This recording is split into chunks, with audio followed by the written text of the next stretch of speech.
Nova Zelândia, Irlanda, Dinamarca, Suíça, Singapura. O que esses países têm em comum? Todos figuram entre as nações com os menores índices de pobreza do mundo. Agora pense em Cuba, Sudão, Venezuela e Congo. Qual a conexão entre eles? Se a primeira coisa que veio à sua mente foi muita pobreza, você acertou. Essa diferença entre países ricos e pobres pode até parecer óbvia à primeira vista. É fácil encontrar gráficos e rankings que reforçam essas realidades com uma simples pesquisa online. Mas por trás desses dados existe uma pergunta intrigante que ainda hoje parece não ter uma resposta clara e definitiva. Por que alguns países prosperam enquanto outros parecem condenados a permanecer na pobreza? Por que será que o destino de nações parece tão diferente? Antes de mais nada, precisamos definir o que é pobreza.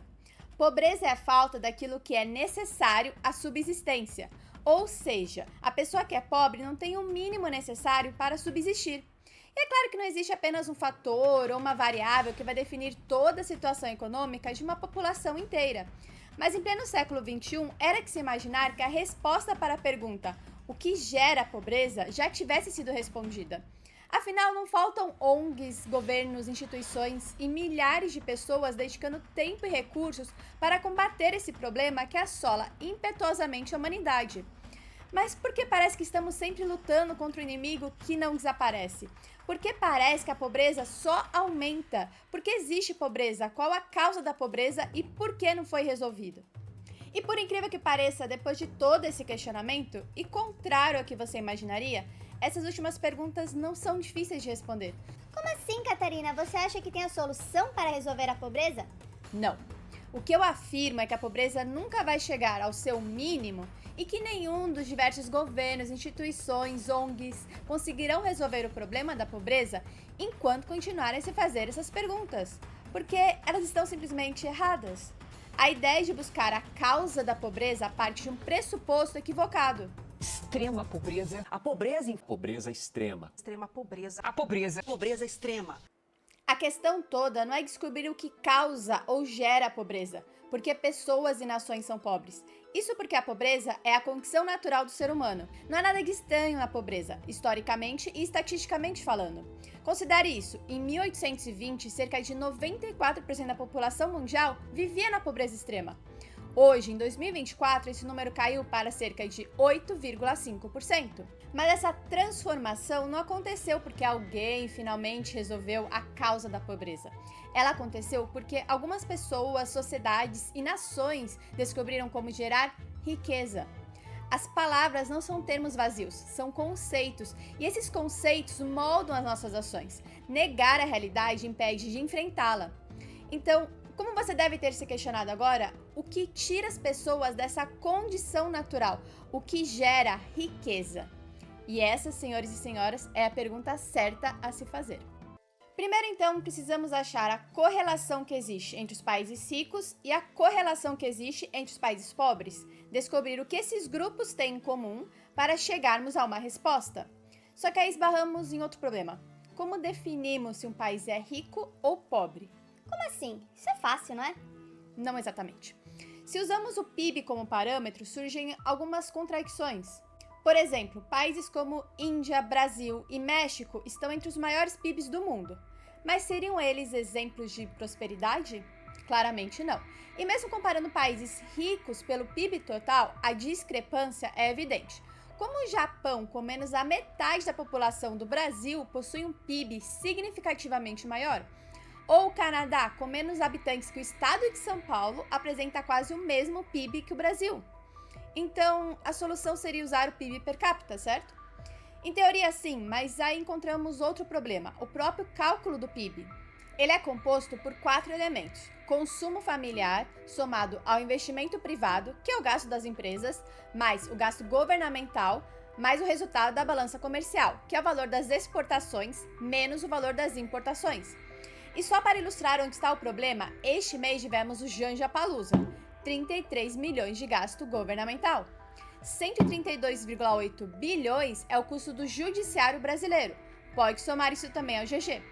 A despesa do governo em 2022 ultrapassou 4 trilhões de reais. Isso representou sozinho 45,9% do PIB.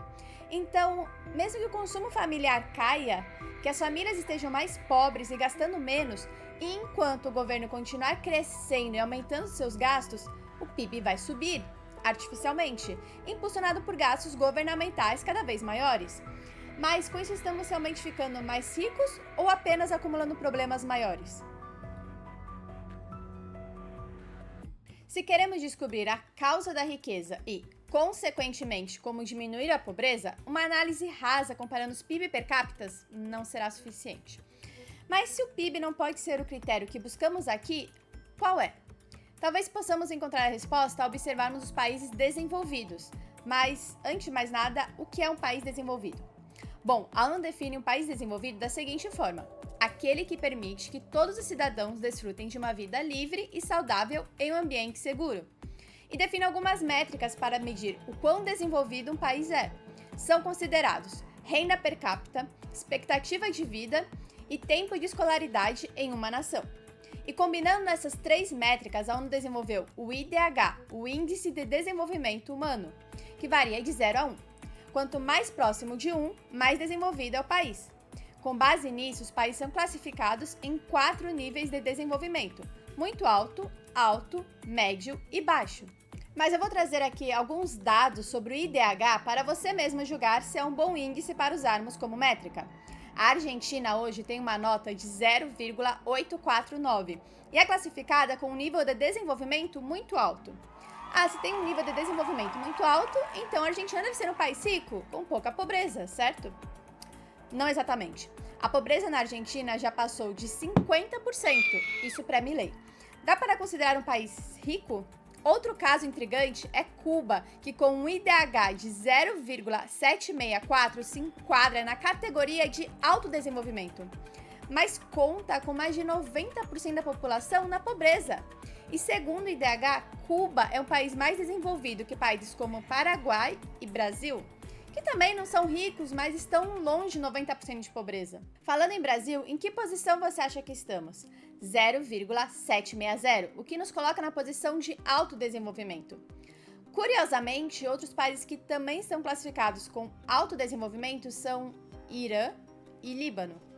E descendo na escala, encontramos a Venezuela, classificada com IDH de 0,699, quase no nível alto, enquanto a Bolívia vem logo abaixo com 0,698. E, de novo, a Bolívia indiscutivelmente enfrenta vários problemas, mas colocar uma pontuação abaixo da Venezuela e ainda em uma classificação abaixo de Cuba, Irã e Líbano? Não parece muito certo. Isso acontece porque existe um problema com as métricas usadas para definir o DH. E o problema é que você não deixou um like nesse vídeo, então não esquece de curtir, seguir o canal e se você gosta de vídeos como esse, contribua com o canal para que possamos trazer mais conteúdo para você. Muito obrigada! Agora que acabamos com o problema, vamos explicar o problema do IDH. Para isso, precisamos atacar um senso comum falso, e isso é muito difícil, porque você provavelmente acredita nisso. E não é que seja uma mentira, mas essa análise está objetivamente errada, que é: a educação vai tirar as pessoas da pobreza. Catarina, você está falando que a educação não é importante, que não é um problema, que não resolve a pobreza, mas tal país rico tem altos índices de educação. Calma, não feche esse vídeo, não esmurra o botão do OK. Vamos analisar os fatos. Hoje, Taiwan tem uma renda per capita 10 vezes maior que a das Filipinas, mas na década de 60 a realidade era bem diferente. Taiwan tinha uma taxa de alfabetização significativamente menor e apenas metade da renda per capita das Filipinas. Se a chave para a riqueza fosse educação formal, por que as Filipinas não se tornou um país rico? E como Taiwan conseguiu prosperar tão rapidamente? Outro exemplo, no mesmo período, a alfabetização da Coreia do Sul era muito menor que a da Argentina, que nessa época tinha uma das taxas de alfabetização mais altas do mundo. E a Coreia do Sul, além disso, só tinha 1/5 da renda per capita da Argentina. Hoje a história se inverteu. A renda per capita da Coreia do Sul é 3,7 vezes maior que a da Argentina. E no mesmo período, a África subsaariana viu sua taxa de alfabetização aumentar significativamente. Mas, contraditoriamente, seu padrão de vida caiu. Logo, se a educação fosse diretamente proporcional à riqueza, por que esses países com maiores taxas de alfabetização têm qualidade de vida inferiores? Isso mostra que não existe correlação direta sustentada por dados entre nível de escolaridade de um país e seu padrão de vida. Mas como assim? Isso contraria basicamente tudo que a gente acredita quando diz que educação é a maior transformação que a sociedade pode ter. Bill Gates, Mark Zuckerberg, Kanye West e Amancio Ortega. O que esses bilionários têm em comum? Saindo do zero, eles alcançaram níveis de riqueza como poucas pessoas conseguem, e sem ter completado a faculdade. Amancio Ortega, dono de várias empresas, incluindo a Zara, inclusive trabalhou de motoboy e sequer terminou o ensino médio. É claro que esses são casos excepcionais, mas eles levantam uma questão importante. Será que, se tivessem seguido o caminho tradicional de estudo formal, teriam alcançado o mesmo sucesso? E antes que você arranque os cabelos ou que apareça alguém aqui querendo distorcer o conteúdo desse vídeo, eu não estou falando que educação não importa, ou que não é importante aprender a ler, escrever e fazer contas. O problema está na supervalorização do ensino formal avançado como única solução para o crescimento econômico. Talvez existam coisas desnecessárias na grade escolar? Com certeza. E aqui no Brasil temos um culpado incontestável. Mas esse é um assunto para outro vídeo. Se você quer ver um vídeo apenas sobre educação, deixe um comentário aqui. Mas com base em tudo isso, a questão é que o erro que a gente comete é um erro de associação. A gente olha para os países ricos, a gente vê que eles possuem um bom nível de educação formal e por isso a gente conclui que os países são ricos por conta dessa educação formal de alto nível. Mas, na verdade, essa associação é enviesada. Isso nada mais é do que confundir correlação com causalidade. Porque, e se for o contrário? Porque não é o fato desses países serem ricos que permite que eles tenham uma educação formal de alto nível? Alison Wolfe escreveu um livro chamado Does Education Matter? Myths About Education and Economic Growth, ou Educação Importa? Mitos sobre Educação e Crescimento Econômico. Nesse livro, ela questiona se o aumento dos gastos públicos em educação aumenta o crescimento econômico. Wolfe argumenta que as habilidades básicas, ler, escrever e fazer contas simples, são sim cruciais para qualquer pessoa, mas não necessariamente as habilidades aprendidas na universidade. É importante ressaltar que esses argumentos não são uma crítica ao acúmulo de conhecimento, e sim contra o sistema de ensino formal. Passar mais tempo em uma sala de aula não quer dizer necessariamente que o aluno adquiriu mais conhecimento que um autodidata, ou alguém que está assistindo esse vídeo em busca de conhecimento. Ainda mais agora na era da informação descentralizada e distribuída. Esses argumentos dizem respeito a como as pessoas superestimam o papel dessas instituições no crescimento econômico de um país, e nada mais. Se você desejar se aprofundar mais no assunto, recomendo também o livro The Beautiful Tree, ou A Bela Árvore, do James Tully. Mesmo que você não leia o livro, recomendo muito que veja suas palestras aqui no YouTube, onde ele traz todo um estudo aprofundado sobre educação. Mas esteja avisado, o resultado pode surpreender você. The slums of the old city were based. And I went with a hunch about what I might find, but was delighted when I did find down a street corner into an alleyway, I found a low-cost private school in those days charging around $1 a month. So suddenly the parts of my life seemed to come together, the interest in private education and private schools in the slums serving the poor.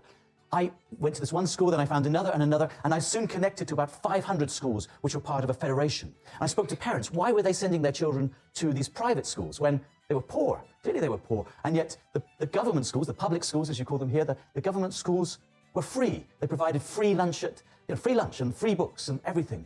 And parents told me their children were abandoned in the public schools. So I then went to visit one of these public schools. I'll never forget the sight of those 130 children sitting on the floor in a classroom, eager to learn, learning nothing, and contrasting that with what was going on in the private school. So I came back here to Washington, D.C., really excited, very excited, went to the World Bank, the IFC, telling people the story. People said, no, there's nothing much going on here. Calm down, Tooby, calm down. You found maybe a few businessmen ripping off the poor. That didn't seem to fit in what I saw. So I got funded. Então parece claro que o IDH também não é suficiente para identificar, com precisão, países com mais ou menos riqueza e pobreza, uma vez que ele atribui ao tempo de escolaridade o mesmo peso que ele atribui para as outras métricas. O resultado, dar o índice de desenvolvido para um país como a Argentina, pré-Milei, que de fato se destaca na educação formal, mas mesmo assim tem renda média e níveis de pobreza de um país subdesenvolvido. Isso explica também porque um país como Cuba, que tem quase 90% da população vivendo na pobreza, possui um IDH tão alto, porque lá as crianças sim ficam muito tempo em sala de aula, mas infelizmente sendo doutrinadas e não de fato aprendendo. Isso não gera riqueza e certamente não traz prosperidade. Se pobreza é falta daquilo que é necessário, riqueza é a condição de ter uma abundância de bens materiais. Só que como saímos da condição em que faltam coisas para a suficiência e, eventualmente, para a abundância? Imagine que Eugênio precisa coletar frutas para sobreviver. No início, ele faz isso de forma muito básica, coletando as frutas mais próximas e gastando todo o seu tempo e energia disponível para reunir o suficiente para seu consumo diário. Eugênio vive dia a dia apenas suprindo as necessidades imediatas e sem sobras. Mas agora sua família vai aumentar. Ele vai precisar produzir mais para sustentar mais uma pessoa na casa. Ele pode aumentar a quantidade de horas trabalhadas, seja ficando até mais tarde ou com a ajuda de sua esposa, o que lhe permitiria conseguir um ganho maior para comprar mais comida. Mas Eugênio já trabalha muito e não quer ter que tirar sua esposa de casa, onde ela mesma já tem a função de cuidar dos filhos. Sendo que ele não pode ou não quer aumentar suas horas trabalhadas, ele precisa, de alguma forma, obter um resultado maior no mesmo espaço de tempo.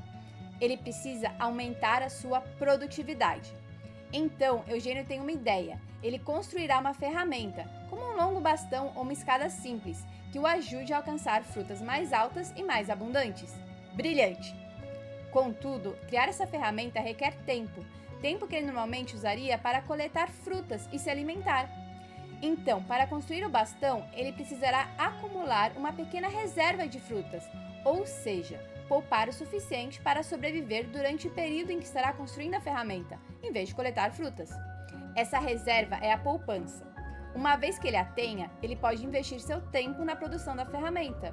E, uma vez pronta, ele poderá colher frutas de maneira muito mais eficiente e em maior quantidade. Dessa forma, sua produtividade aumenta e ele é recompensado por sua decisão de adiar o consumo imediato para investir em um bem de capital. E Gil von Bombauer usa essa analogia no livro Capital e Juros e demonstra exatamente a importância da poupança, preferência temporal, investimento, produtividade, segurança jurídica e fiscal e direito à propriedade, fatores essenciais para a criação de riqueza. Sem um ambiente saudável para empreender, inovar e prosperar, nada disso é possível. Portanto, ao longo da história, a transição da pobreza para a riqueza não foi obra do acaso, mas resultado direto de condições que permitiram escolhas como a de Eugênio: sacrificar o consumo imediato para investir em produtividade e colher os frutos no futuro. Se ao menos tivéssemos um índice que medisse Estado de Direito, tamanho do governo, eficiência regulatória e mercados abertos em um só lugar e criasse um ranking para compararmos países com altos e baixos desempenhos. Bom, ele existe. Estamos falando do Índice de Liberdade Econômica, da Heritage Foundation. Publicado desde 1985, esse é o principal termômetro do progresso e dos retrocessos da liberdade econômica ao redor do mundo. Mas qual a relação entre liberdade econômica e riqueza de um país? Se a educação não é o fator determinante, será que a liberdade econômica é?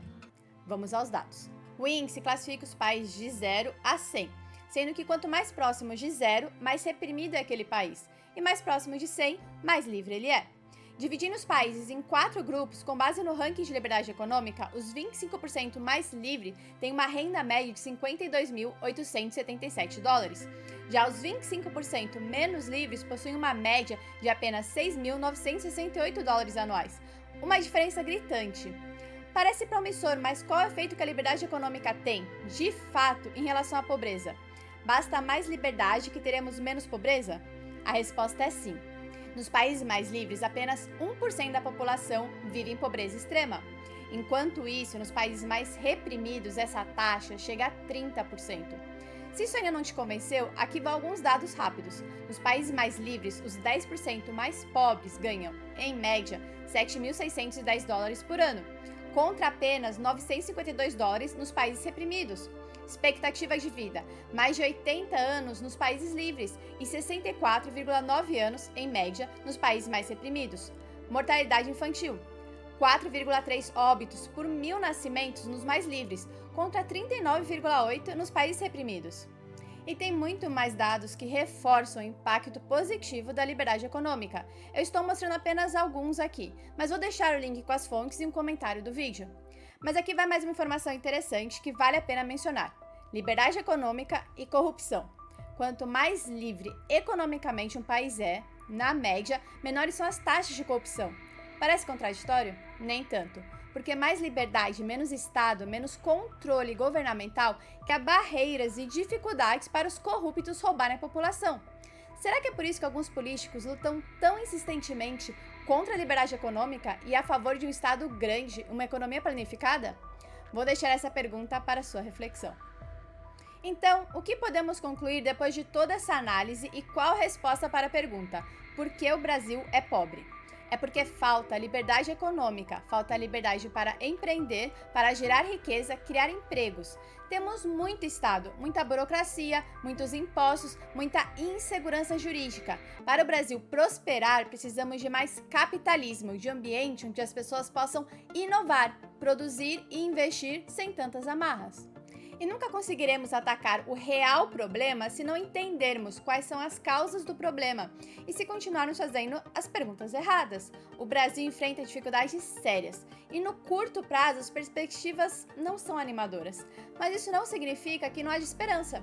Se você quer ver de fato uma mudança real e significativa e dias melhores para o seu futuro e dos seus filhos, a única forma de conseguirmos atacar esse e outros problemas é através da informação. Nunca tivemos tanto acesso à informação descentralizada e distribuída, e essa troca de ideias será o motor da transformação que desejamos. E por que divulgar as informações importa tanto? Infelizmente, desde 2019, a liberdade econômica vem caindo mundialmente e poucas pessoas estão falando sobre isso. Se queremos um mundo melhor, uma vida melhor, precisamos discutir ideias e focar no que realmente importa, no que realmente vai fazer a diferença para alcançarmos essa vida que queremos ter. E se você quer fazer parte dessa mudança, ajude o canal para que possamos trazer mais vídeos como esse. Seja um apoiador, vai ter um link em algum lugar aqui ou nos comentários. E deixe o like, compartilhe esse vídeo e faça parte da nossa comunidade, porque ideias e somente ideias podem iluminar a escuridão. Até a próxima!